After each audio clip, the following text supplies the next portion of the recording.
I'd like to call to order the 3rd of November Board Finance Subcommittee meeting. We'll start with public comment on non-agenda and agenda items. Do we have any cards?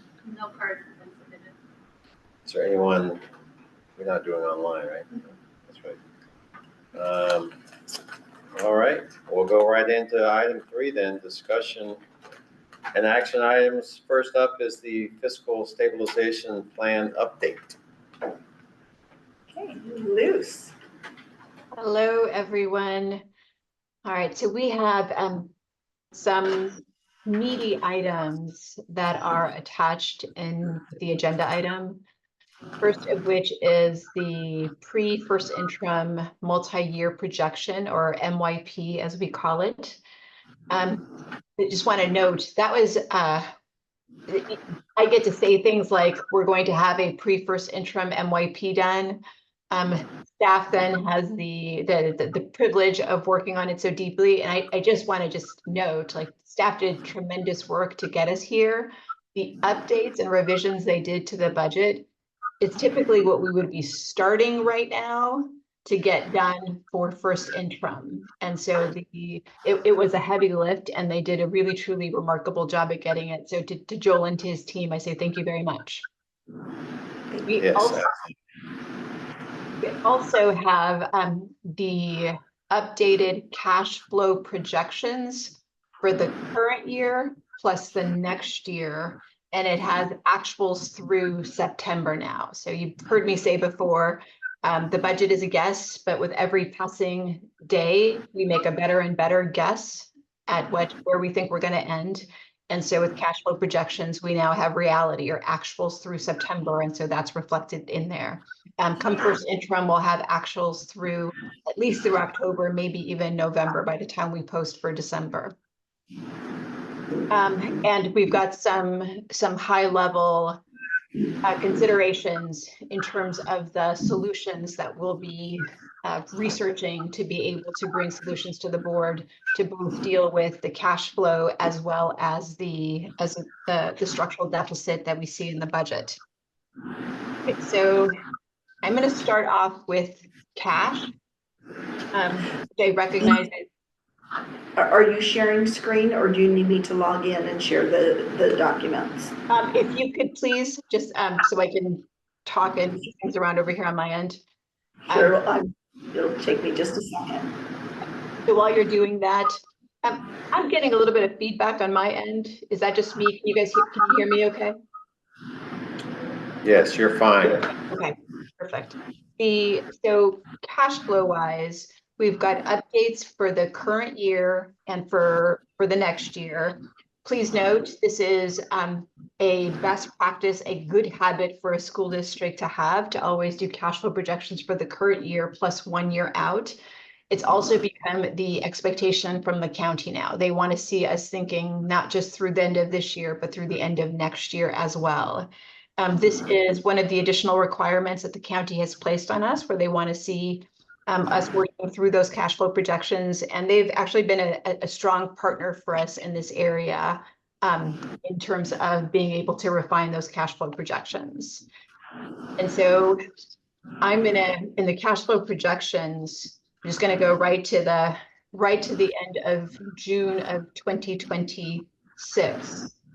At this point, we are projecting to end the year with almost $3 million deficit in cash. So negative ending cash in June of about $3 million. A slight adjustment in the way we've previously presented these figures. In the past, we've sort of taken the opportunities to insert solutions into the projections, both for budget and for cash. With this starting now, I'm going to hold back on that. So you're going to see the problem that staff sees, and then we will share with you the solutions that we're considering and thinking about. But it's just a different way of doing the work, and I want to call it out because I recognize it's different. When you saw cash flow projections at adopted budget, we went ahead and had assumed a $2 million interfund borrowing from another fund.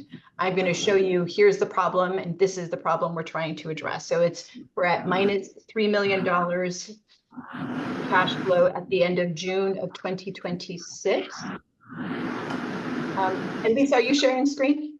I'm not able to share in the Zoom. I'm gonna try it again. Oh, there, now I can. Got it. Before I was not able to, so now I can. Now you can, okay. Yes. And then, so that's the end of June of 2026. And then if you go to page 4. Before you go, there's actually 2 attachments. Oh, am I on the wrong one? Can you go to the revised one? Okay. Cash flow. That, I think the it's- first is the same. I'm We just labeled updated updated. with the current NYP that was finished on Friday as well. Yeah, right updated. there. Okay, sorry about that. Okay. Now I'm on the right one. So that's Now I not see. changed. Okay. No change there. And then 4, is this page 4? Yeah, page 4. You can see it's about a $16.2 million negative ending cash balance. And essentially what that shows is if we did nothing, if we just continued with the status quo and didn't find solutions and implement solutions, this is where we would be projected to end. So you can take that, stop sharing screen now, Lisa. So just a couple of data points for you. Over the past couple of years, we've averaged a positive cash flow at the end of June of about 20 million. So we've gone from having about $20 million of cash, positive cash at the end of a fiscal year to a place of projecting minus almost 3 million. And so as I think about the targets for this year and some of the work that we want to see, it is going to be to just reserve cash as best as we can. So we'll hold on to dollars as best we can, reduce any savings that are possible. We'll look for solutions like borrowing from other funds. We'll identify those funds specifically, and those will be included as part of our first interim to show you, here are the funds that we are looking at, and here are the adjustments we're making in those funds to ensure that we can borrow from them. So for example, one of the funds we're looking at as the first layer of defense for the general fund is Fund 40. Fund 40 is the special reserve for capital outlay. We expect to have about $5 million of cash there at the end of June. That's something then we have to decide now. We will not spend anything out of that fund to ensure we have that cash available to us at the end of the fiscal year. And that's actually instruction we've already provided staff with, is we're not spending anything out of Fund 40 to ensure we have that cash. It's those sorts of decisions we'll have to make. So I want to be really clear about this. It's going to mean we're not spending dollars somewhere to ensure that we've got the cash. So it's not like this is some nice solution. This is going to be painful along the way in the current year. I'll pause there in case there are any questions so far on the conversation about cash. If Go I, ahead. No, if I you can go. just add that those solutions are temporary. We have to pay that money back. So if we do pull from Fund 40, that's money that we have to put back again, as we start the year. And just for the public, what are some examples of Fund 40, projects or uses for that money that we may have to pull back from? Is there a few examples you can give? If anyone was feeling like they needed a portable, the answer is going to be no. If there's looking like there's some sort of improvement that's not a bond level improvement that might be needed on a facility, the answer is going to be no. So just any, like the way Fund 40 typically gets used, it's sort of our safety. So if something comes up, those are the dollars we go to take care of an issue. The answer would just be no at this point. Okay, and so most of that stuff those kind of examples, we've been able to cover by most of the bond, and we may still be able to cover some of that with bond money, correct? But this is in addition to not some things that wouldn't be covered by the bond fund, basically, right? Yeah, if it wouldn't be covered. Yeah, these were things that would not be covered by the bond. We would be using the bond first as the most restricted resource. So these would be things that fall outside of it. Okay, perfect. Thank you. Just another data nugget for you to know. There was some conversation about whether the district would be able to borrow from the County Office of Education. I did reach out to them to understand what they had been sharing in conversations with other folks. And as expected, and rightfully so, I got an earful about how the County Office of Ed is not, that's not why they exist. That's not what their dollar's for. It is our responsibility to live within their means. I had to assure her I understood that. I was merely repeating something that I had heard and was inquiring about that so that I could have a complete conversation about it. They have indicated, just because we asked, they're going to put in writing to us so that all of us are on the same page about what it is, how they're thinking about our problem. And their very clear expectation is that we are solving our own problem and we're doing it in a timely way. And I assured her that, yes, we were on track to get that done. All right, next, if you can pull up, Lisa, the Form 01 for us.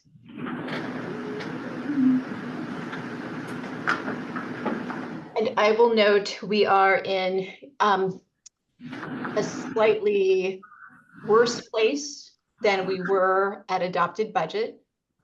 So we have had some increases in our spending. You scroll down to the bottom of page 1 so we can just see the bottom line. This is unrestricted, and we're going from an ending fund balance at adopted budget, which is that first column of 11 million to minus 11 million to minus 15.2 million. And that's before we consider our 3% reserve requirement that approximates about 7 million. Okay, so if we take, it's not in there, Lisa, we can't put it in there. It becomes a fatal error. Okay. Oh, what page is that? It's on the bottom of page 1. Bottom of page 1, yes. So we have an ending fund balance of 11 million. That's before our 3% reserve. So it's 11 million minus 7 million, which is 18 million. So that's our minus 18 million that we started with. And now we're in a worse position than we were. We're now at a minus 15.2 million, again, before our 3% reserve. While we did have some improvements on the revenue side, we had some one-time dollars, you may recall, that were part of the 45-day revise. So that was helpful. None of those dollars are planned to be spent yet. Those will be part of the solutions that we're going to be looking for. I was hoping to be able to use those solutions across 2 years, this year and next. It looks like we'll probably have to use all of those solutions in the current year.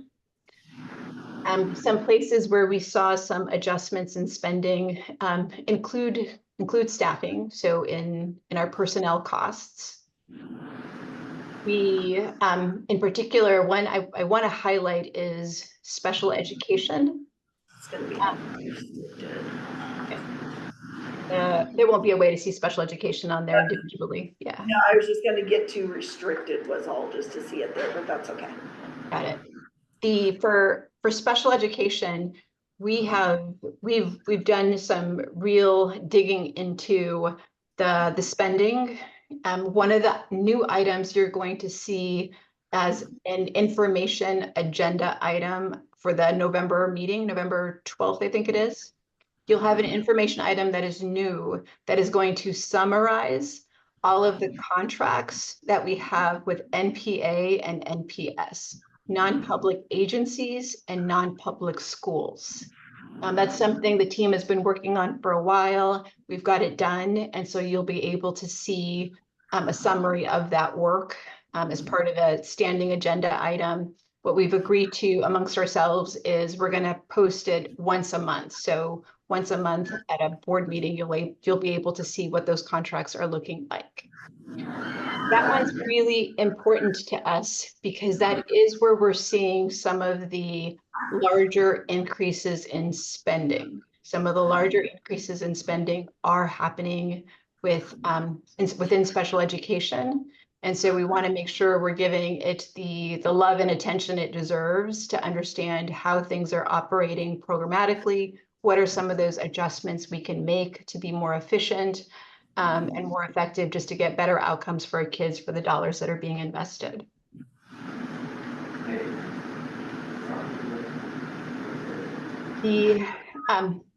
I had set a mental target for myself of wanting to be able to show, like, for the current year, as we're looking for some current year solutions to implement, wanted to be able to show the county, the public, that we will end the year better than where we started. So better than an $11 million hole before our 3% reserve, right? So wanted to show better than that minus 18 million that we saw. That's feeling a little harder now because we've taken this swing in the wrong direction. And I recognize we're not done yet. We're still interrogating what's happening within special education. We want to make sure that the figures are as accurate as they can be. That said, we're still aiming to show an improvement. So when I mentioned that the $5 million or about $4 million of new monies, I wanted to spread that over a couple of years. Looks like probably not. That's one of those places we'll be looking at to see whether those adjustments just all need to happen in 1 year. It is really important for everyone to remember that our goal isn't to go from a negative self-certification to a qualified. We're aiming for positive.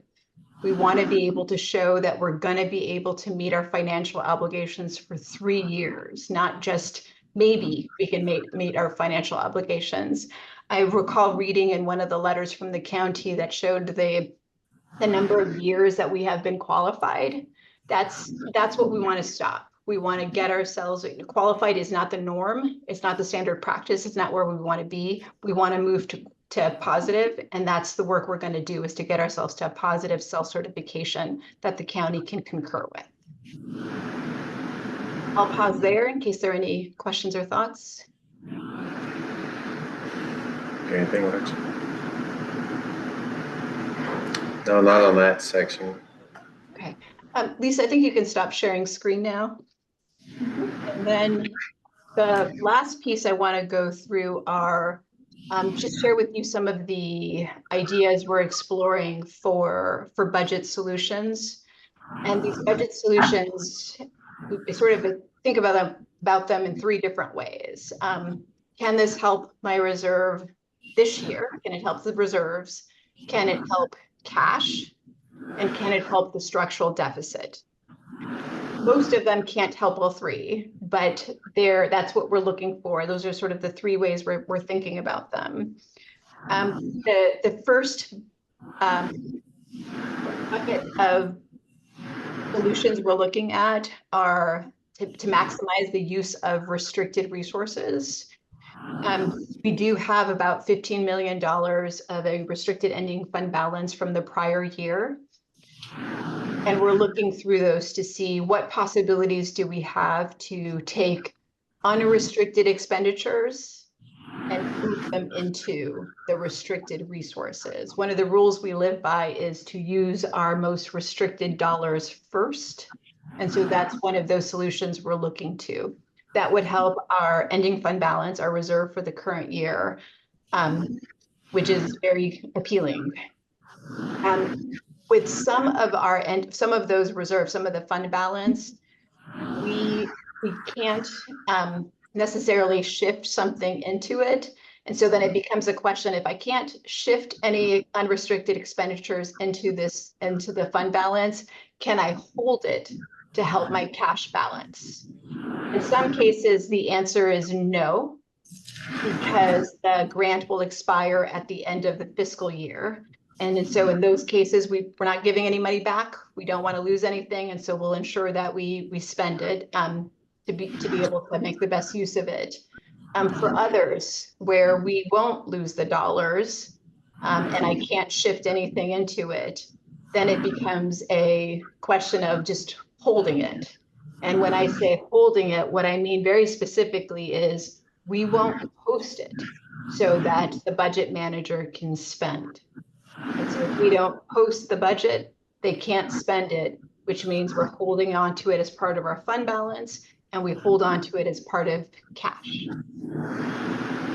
I would give you examples, but I haven't talked to those budget managers yet. And so I want to let them hear it from me first before other folks. But we do have specific examples right now of the ones where I'm inclined to not post for spending. Another round of considerations for restricted resources. So what I just described is the prior year fund balance. Then there are the current year allocations that we receive. And so with those current year allocations, we are looking to see what opportunities we have to, again, transfer unrestricted spending into them. Some particular ones we're looking at. ELOC and ACES. Those are after-school programs, and they impact our operations, particularly utilities and custodial services. And so we're looking to see what opportunities we might have to transfer some of those expenditures there. Another one is Prop 28. That's the Arts and Music Grant. And we will be looking to see what opportunities we have to take our unrestricted spending and transfer those costs into the restricted dollars. There are, without question, rules about them. We will work with our auditors to ensure that we're doing any shifts appropriately. And we will be, of course, public about any of those adjustments we're looking to make. Just remind me, I remember Prop 28 coming up a few months ago, and there was some kind of a ruling or some kind of determination that said that in our favor, I think, that they were going to perhaps be less restrictive on the use of some of those, or the way it was defined. It's Luz, if you want to speak to for a moment about the LA versus what happened, the clarification received from CDE.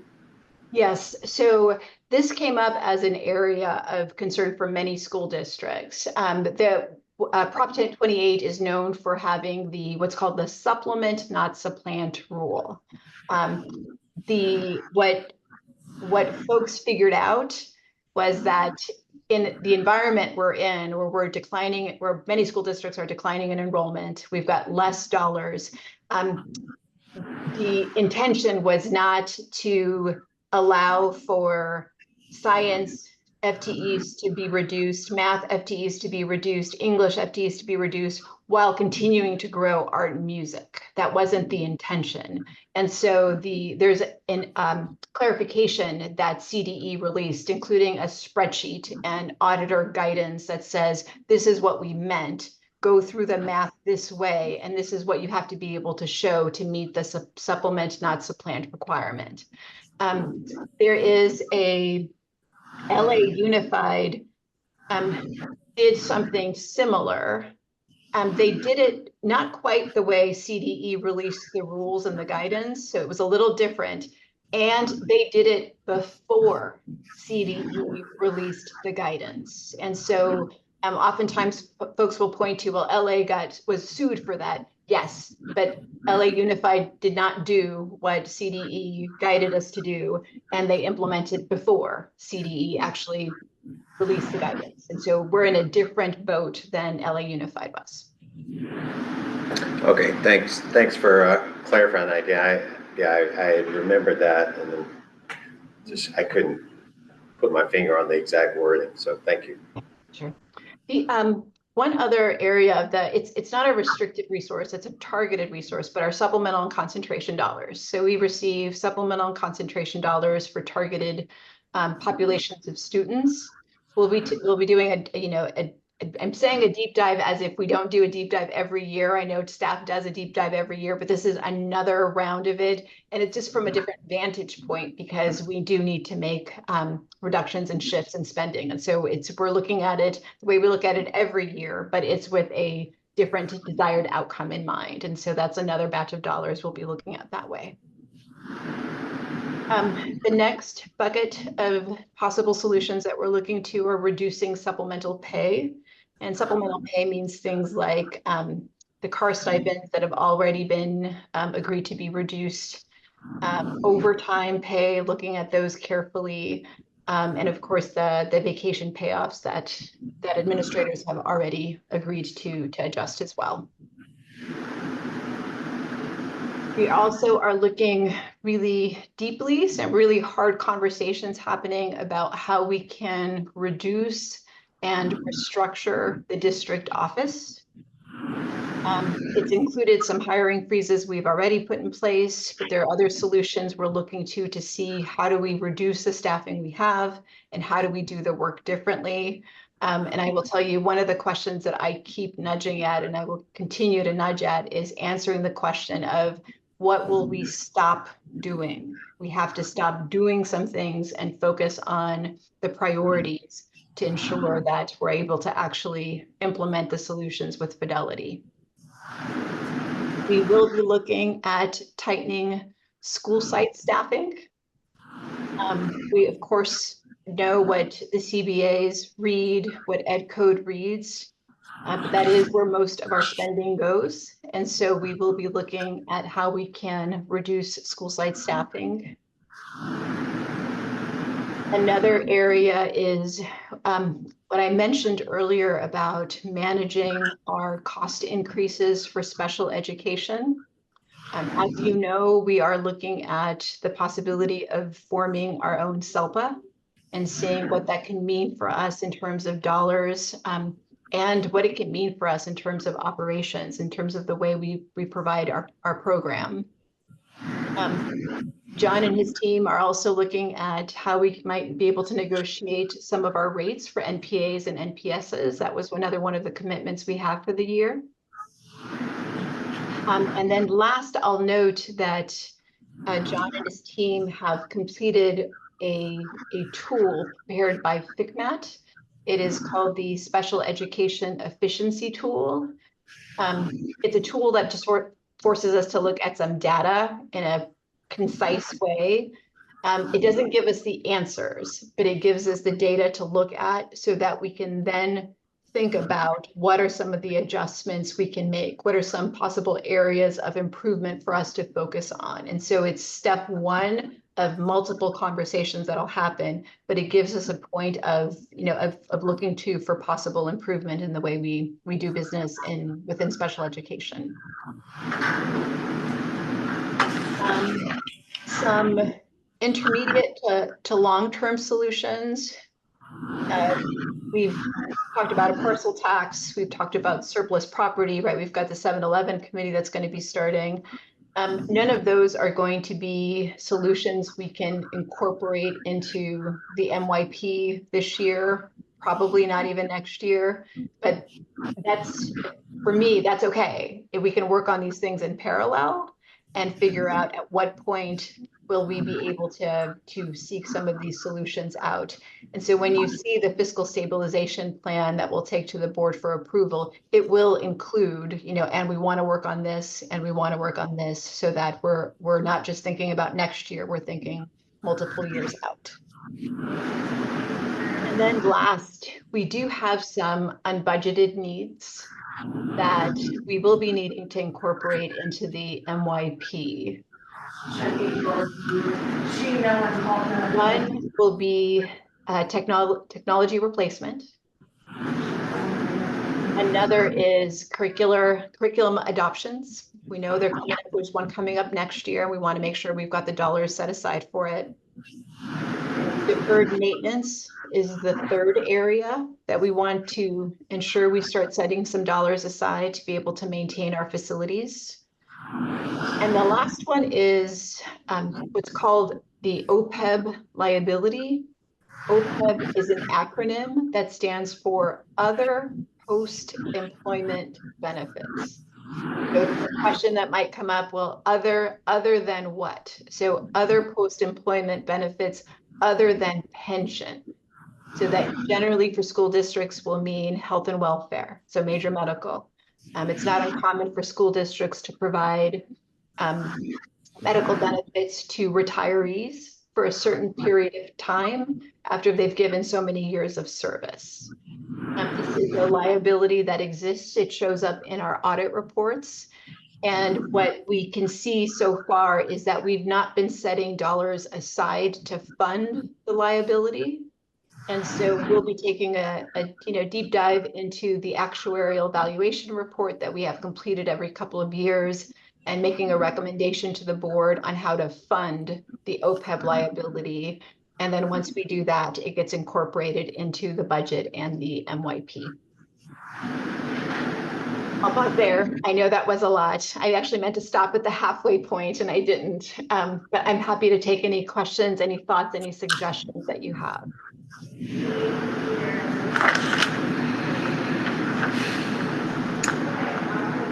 You mentioned an upcoming curriculum adoption. What curriculum, and is there any way we can avoid that? I'm going to let Lisa answer the question on avoiding it, and I'm going to look up what it is. I believe it's math. And that's something that we will need to be looking at. Math instruction still happens regardless, but the standards obviously is, there are things that change. So. Is it like, are we at a point where we're legally required to update our curriculum, or it's just a preference? I'm actually looking. 7. You are correct. It is math. It's at about 3.7. It's looking like what we'll need for it. And what was the last question? The question was, is it a must do or a may do? Must it happen next year? Those are the questions that I think we can bring back from our curriculum, from our educational services team on what that looks like. Yeah, I guess the one just thought I'll leave you with while the ed services team does that is this is the sort of thing that leans toward should do. We don't want to get behind in our adoptions. Like the hand that comes down to say, why didn't you, and ask those sorts of questions might take a little while to come down. But this is the sort of thing where we just don't want to fall behind because we're just hurting ourselves and hurting our students by not keeping it. And these are things that we have paid for in the past with one-time funds, and that's not good budgeting as we move forward. It really is, same thing with technology, with all of those pieces. We have done it on a basically pay-as-you-go basis, including OPEB, all of those things with short-term funding rather than building in money that we set aside every year to make sure that when the adoptions come or when the replacements come, all of those things that we have that cushion in there and in an assigned balance that this is what we're planning for. I'm just wondering if it's not a must, then would it be worth talking with our math teachers of what they think of if they are willing and able to supplement our current curriculum with, things that they create in order to meet the newest standards. Those are definitely questions I think we pose to the ed services team to think about what does it look like in maybe a couple of different scenarios if we implement this way, if we implement this way, if we implement this way.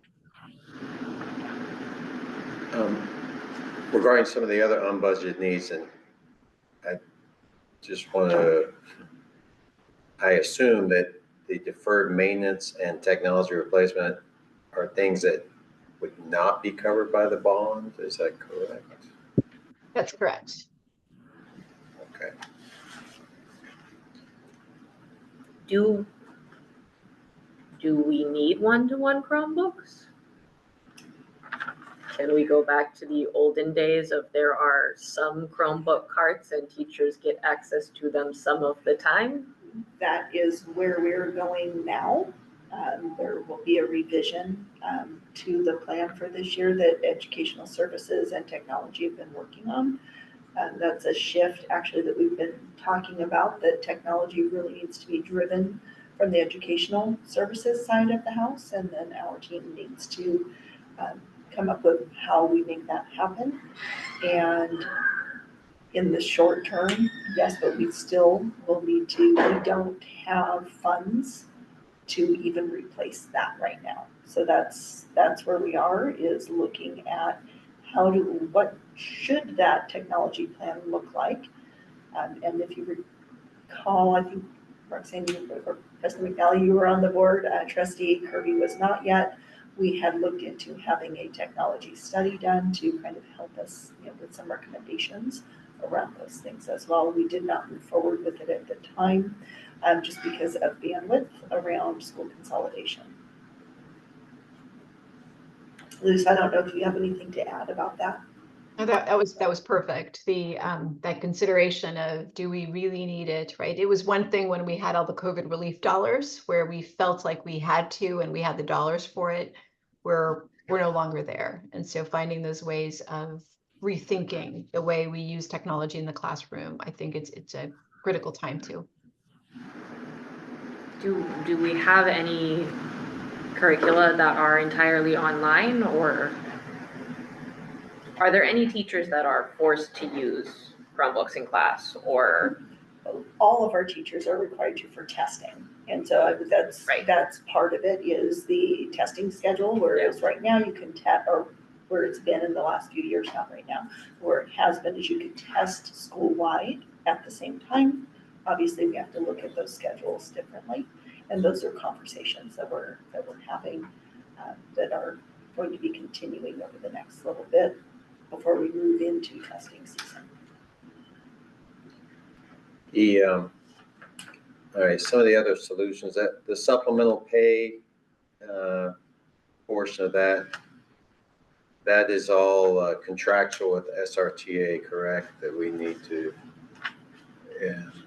There are multiple pieces to that. So some of it's contractual. So some of it is what we did this year is, and that's where you saw a lot of those shifts in staffing, had to do with, okay, now that we see where students actually are and how those are distributed through classes, we moved staff.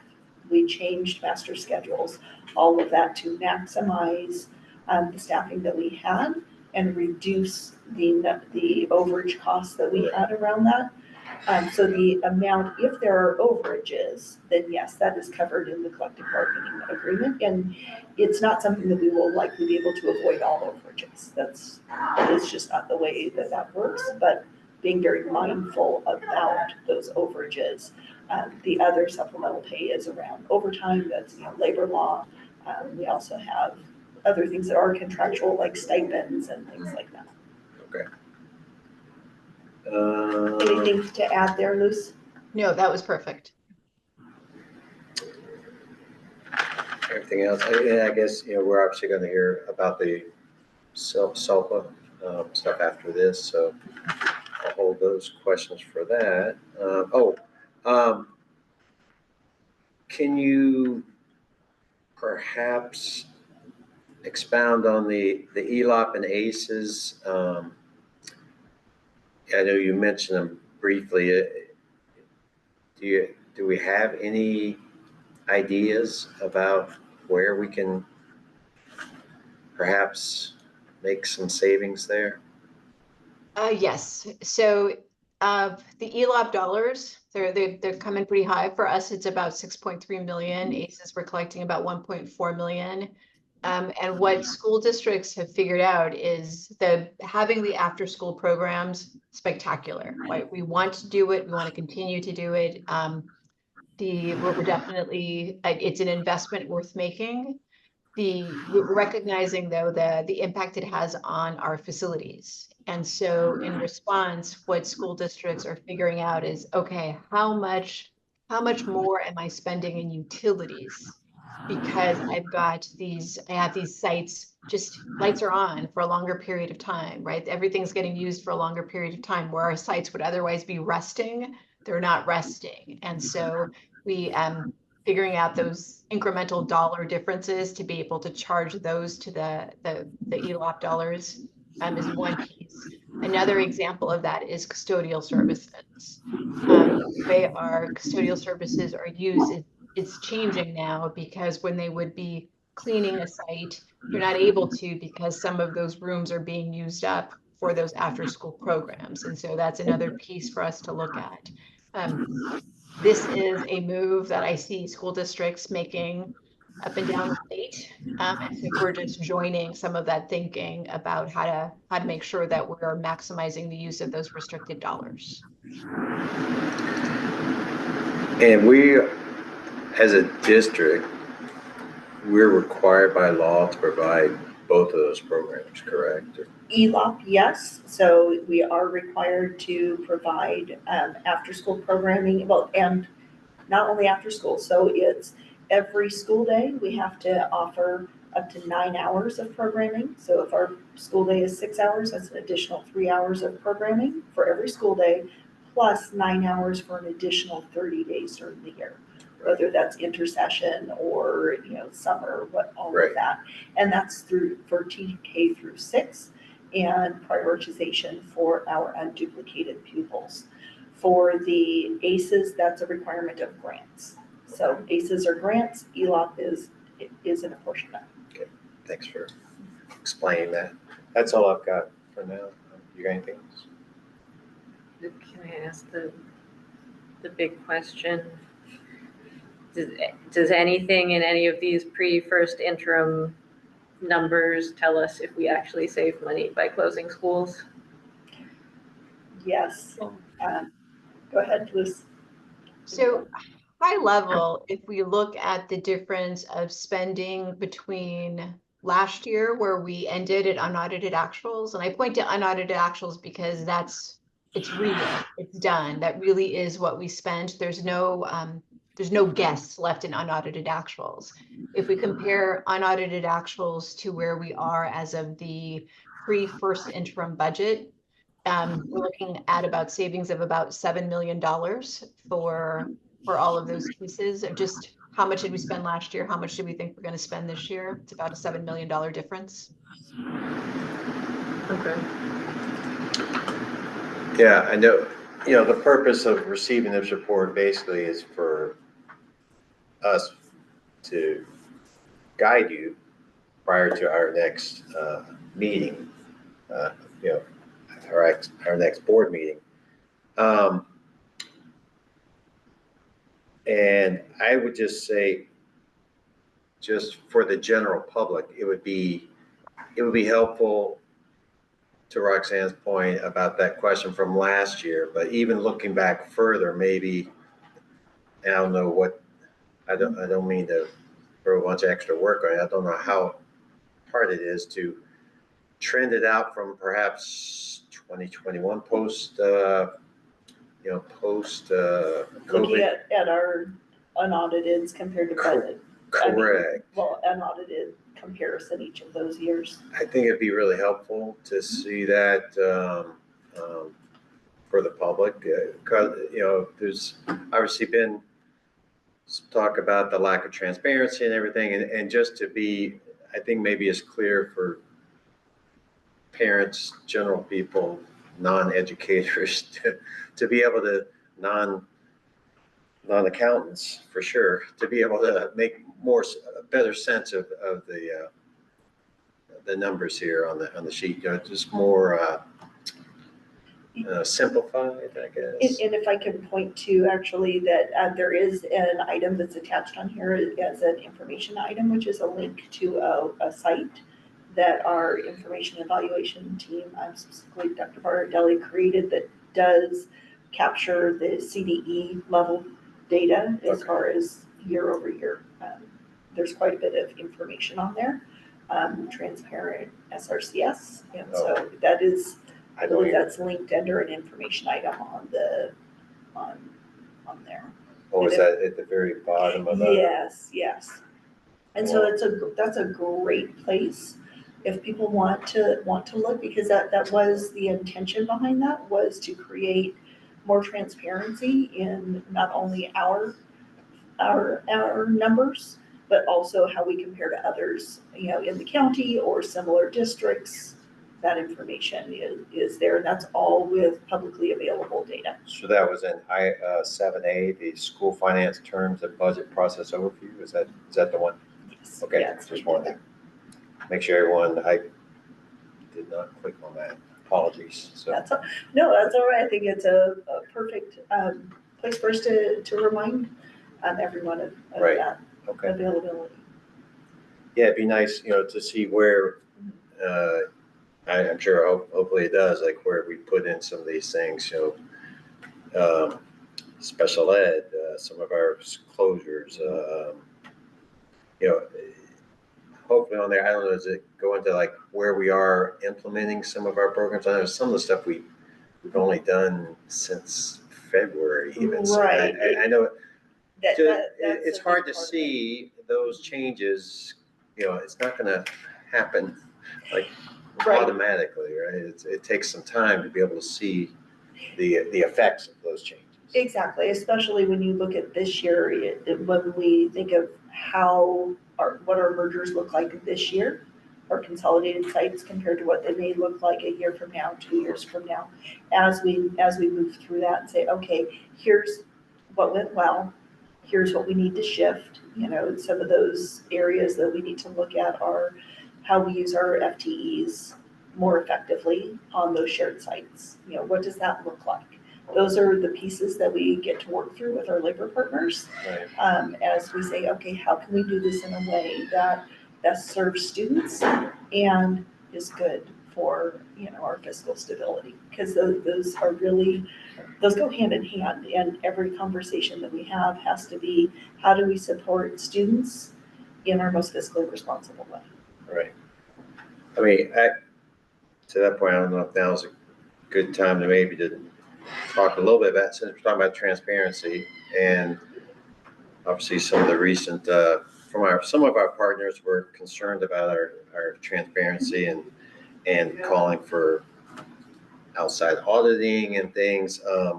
I know that is a part of our process that is ongoing now. I didn't know if you wanted to, or Luz, or you wanted to speak to the amount of oversight that's currently happening, continuing to happen from outside agencies. Maybe, if it's a good time for that, I don't know. Sure, I think so. And Liz, I'll let you, since you're more intimately involved with that, I'll let you speak to it. Sure. So a couple thoughts. So one, I think one of the supports, external supports that was listed was School Services of California, and I understand they were a part of the process with the school district last year. That's the savings from the school consolidations in particular. They were a partner in that. They were one of the vendors used for that. FIGMAT is in it to win it. They were with us last year. They supported the team on developing the third interim MYP and completing the third interim report as well, all the way down to supporting staff in updating enrollment projections. And so that's deep work from an external partner to participate in our enrollment projections. The work with FICMAT is continuing this year. We've signed the agreement for them to come on and do the fiscal health risk analysis. They'll be on site in December. Fingers crossed, have the final report ready for the board at the first meeting in January is what we're aiming for. So they're very actively a partner. And the County Office of Ed is the other partner. They're a different sort of partner in that they have oversight responsibility over the district, right? If the district were to need an emergency loan, that county is that first layer of oversight that has to be part of making that call to the state, saying that we are going officially into receivership and should get a county administrator assigned. Right, the loan comes with many rules attached to it. I'm intimately familiar with the rules that go along, given the work that I did with Oakland and with Hayward. And so the external oversight pieces are there for partners coming in and assisting. I guess the other thing I'll note is I'm kind of an external person. I've only been working with the district since July, and it's part-time. And I have that depth of the experience of what it means to be a fiscal advisor and a fiscal trustee. And so those are experiences and tools and practices that I carry with me and I'm making use of right now. So as an example, I know contracts come up as a question mark. And to that I say, very well done. They come up as a question mark for me. And so I'm digging into all of the contracts that the district is engaged in this year. And what I've shared with others is I think about them in buckets. So we have all of the dollars we spend on contracts. The first bucket I try to tease apart is what of these dollars is spent on special education. That is informative. The next bucket I try to tease out are what are the dollars here that are spent as a pass through. Pass through meaning we receive the dollars and then we have to pass them through to another school district. We don't actually get to spend them on ourselves, on our students. We have to we receive a check and then we have to write a check off to another school district. The third bucket that I put those contracts into are what I call unavoidable expenses. So things like an audit is an unavoidable expense. Even if I really, really, really don't want to do an audit, I still have to do an audit. And so that's an unavoidable expense, along with things like a financial information system, a student information system. Those are expenses we will incur. We don't have a choice. And everything after that is what I would call discretionary. And those are the dollars I go after. I go after what I see as discretionary. And then we push back on, do we really need this? Do we really need this year? Can we wait another year? That's something I did as a trustee for Oakland. It's something I did as a fiscal advisor for Hayward. And it's something I'm doing now in my role because I know that's where some potential savings are. If not actual savings, at least it helps me conserve some cash. And just also confirm that now that we have our actuals from last year, we've now started our independent audit they've started that, correct? Yeah, that's in the works.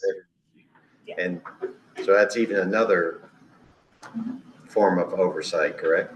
That's correct. The fiscal year has many components. What makes audited actuals special is that it's no longer us saying these are our books, right? For every other reporting period, we're saying this is the state of our finances. What's special about the independent audit is that it is someone external to the organization either agreeing with us or disagreeing with us. Right.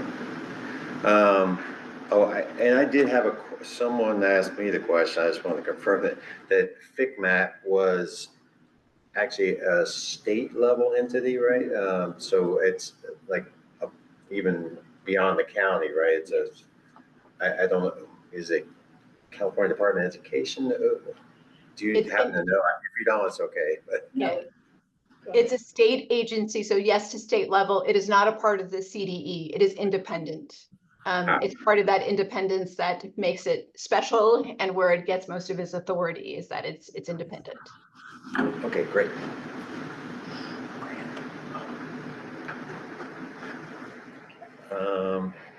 Anything else?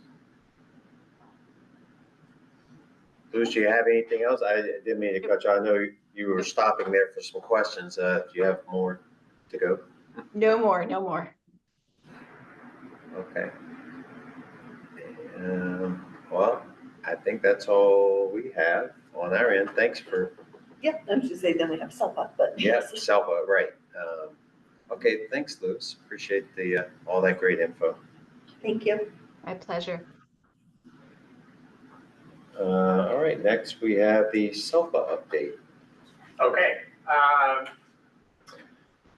so I think the last time we presented it to the board, we were engaging in a very preliminary study as to the initial feasibility of forming our own SELPA, chiefly looking at the fiscal piece of it. And school services completed that. I think was called phase 1A of that in the neighborhood of about a month ago. And based on that study, it initially looked fiscally positive enough, I think in the neighborhood of 1.5, 1.6 million over the first 2 years. Though there's a fair number of uncertainties and unknowns built into that. And so based on that initial study, we've determined to go forward with the study, and as of now, keep it on the train rolling towards SELPA formation for July 1st, 2026.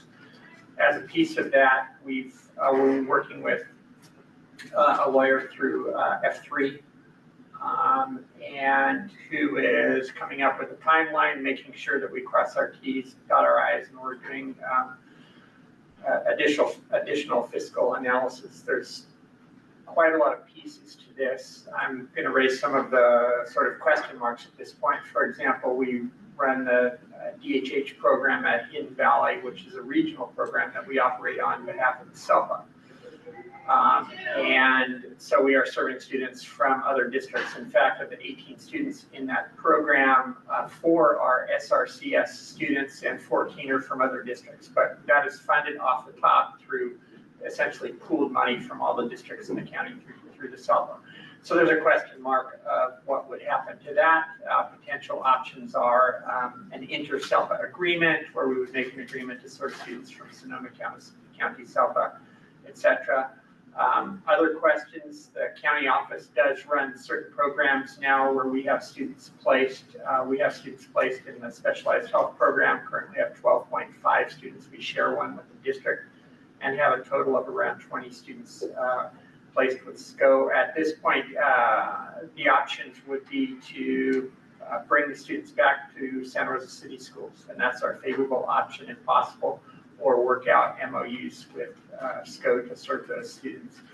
In addition to that, they run a program for deaf, hard of hearing itinerant. That is, those are students who aren't in a deaf, hard of hearing class, but SCO teachers essentially monitor them and check in on a monthly or weekly basis with the students and visually impaired as well. So there's a lot of pieces to this. In addition to that, it would impact SELPA funding if we were to pull out of the SELPA, and so SELPA would like us to provide a timeline so that they can potentially adjust their budget, and obviously the date in question there is March 15th in terms of if they have to have staff reductions. So long story short, so at this point we're doing further investigation into it. Our attorney is providing a preliminary timeline in terms of the things that we have to accomplish, and we believe I'm optimistic at this point that we'll be able to form it starting as of July 1st, 2026.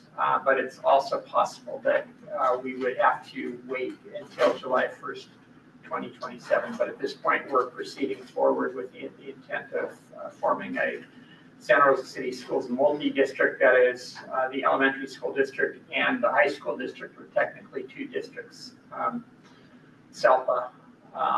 And looking we're taking a closer look again at the fiscal pieces of it. Included in that is things like the amount of time that we spend at SELPA meetings. Superintendent August, for example, was at Superintendent's Council, which is a SELPA meeting that happens on a monthly basis and so forth. And in fact, if I may, at that meeting, the Superintendent's Council was informed that we were going forward with the next piece of SELPA formation. And to add to that, the Superintendent's Council did add a special meeting for December 1st. Normally, we don't have a meeting in December, so that the SELPA can explore the legal side of it as well. So. From a personnel standpoint, are we gonna need additional people at the district office to help facilitate our SELPA, or is it, or do we have everyone we need in-house kind of thing? I believe we currently have staff to work through the process of setting up the SELPA.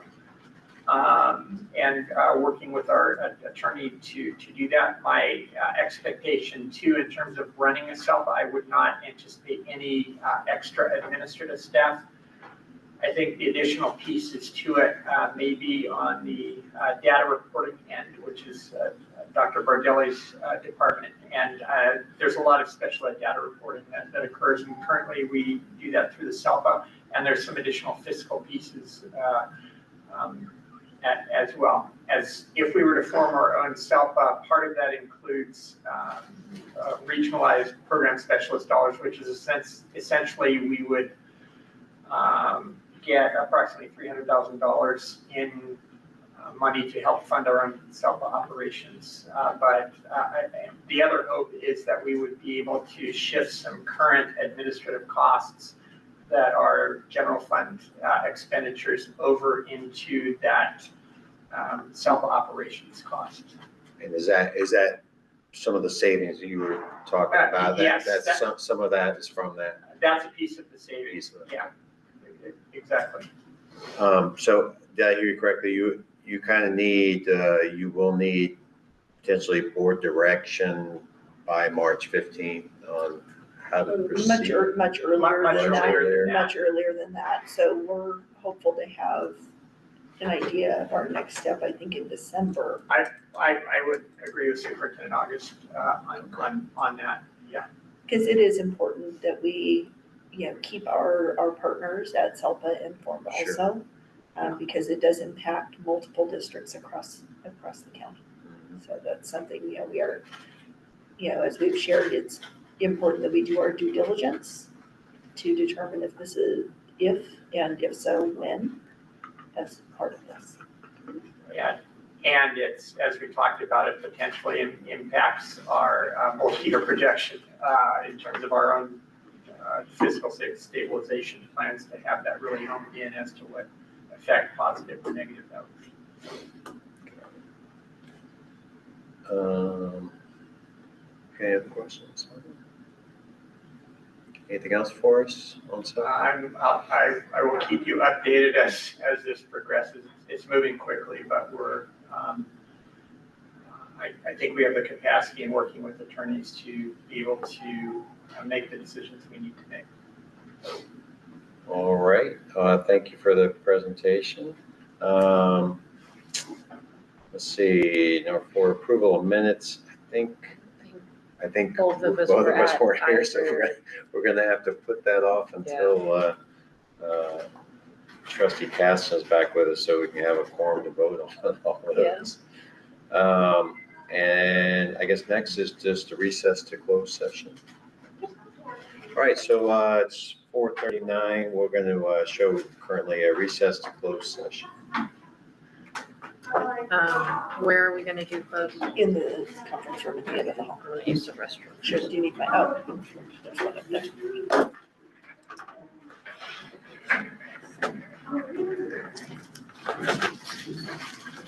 And I promise we'll come back out this time and report. And we're back. Good? Yep. All right, I'd like to call us back to order at 5:15. Nothing to report out of our closed session. And with that, we will adjourn the meeting for today. Thank you. Thank you, everyone.